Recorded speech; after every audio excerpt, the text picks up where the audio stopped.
haddaan nahay maamulkii degmada iyo maamulkii gobolka oo gacmaha haysta inay noo suurta gashay ilaahay uga xamdi naqaynaa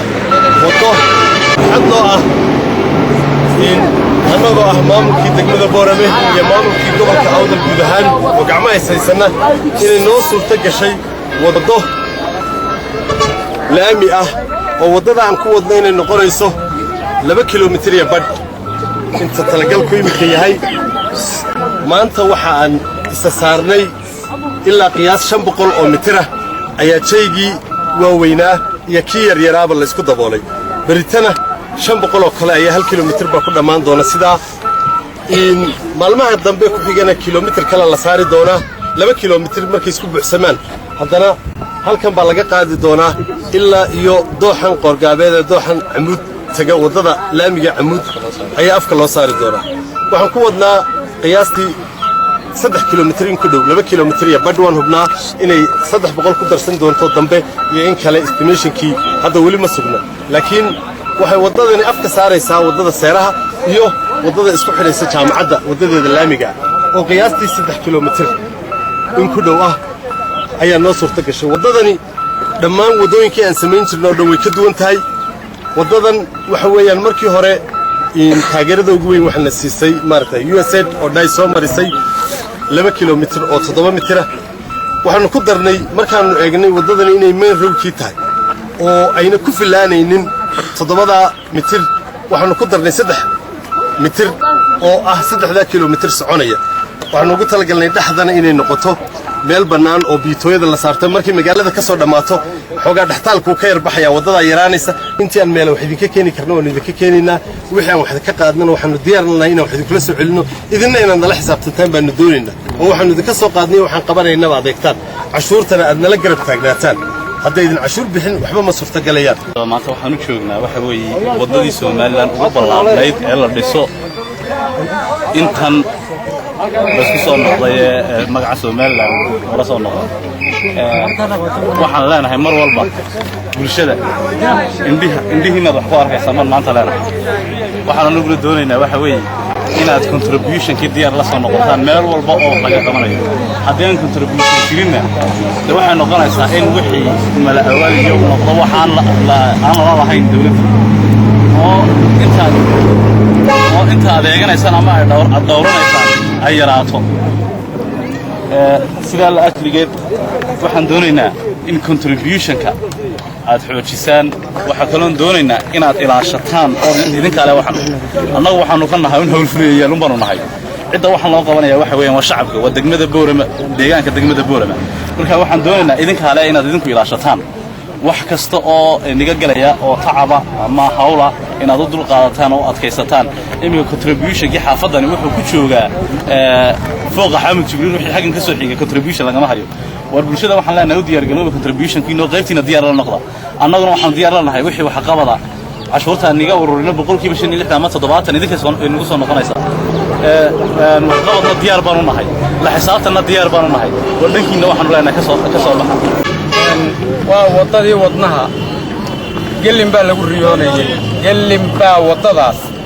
هذا يمرون ألقى سبتها الله يراها سبتها لورين جرو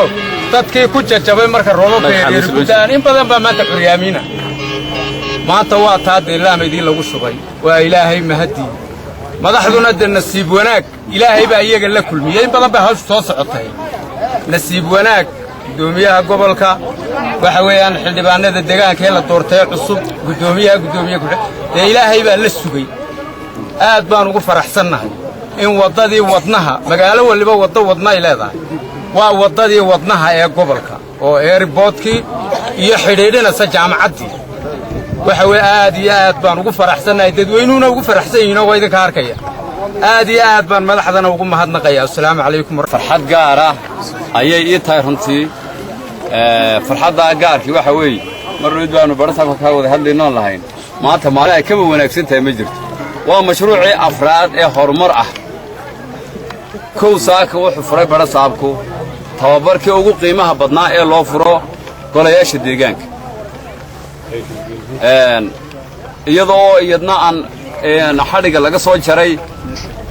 halkii loo dhisayey fayskii koowaad ee 150 guri halkii laga dhisayey ee dadka danyarta ah iyo dadka ku jira guryaha dawladda dadka ku jira guryihii loo dhisayey iyaduna waxa weeyaan guul waad arkaysaan maanta iyaduna waddadii ugu weyneed ee jidkii wadnaha ayaanu maanta la dhigayaa daamirkii oo aad arkaysaan quruxda ay leedahay waad ogtihiinoo sidaasuu naabshir sheegayey sisinta waxa loogu bixiyey waa lagu sisiban jiray inta qof ee ku jirta ciidaas ka badan maalin dambe jabi maysaan maalin dambe qof sisibta ku jabay sheegi maayo laakiin arrinta meesha taalla waxa weeye lacagta qaadhaanka ah ee waajibkaydu ku ah inaad waddanka wax ugu qabataan inaad bixisaan baa laydinka baahan yahay cid kasta oo waddada ku soo jeeda ama waddada hormarayso 2 mitir ayaa waajib ku ah inay ilaami soo dhigaan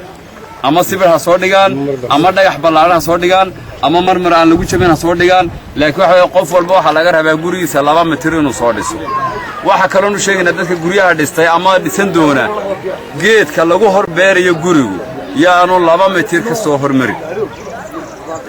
2 mitir yaanu ka soo hormari waxa kale oo iyaduna maanta fariin ah oo halkan ka gudbinayna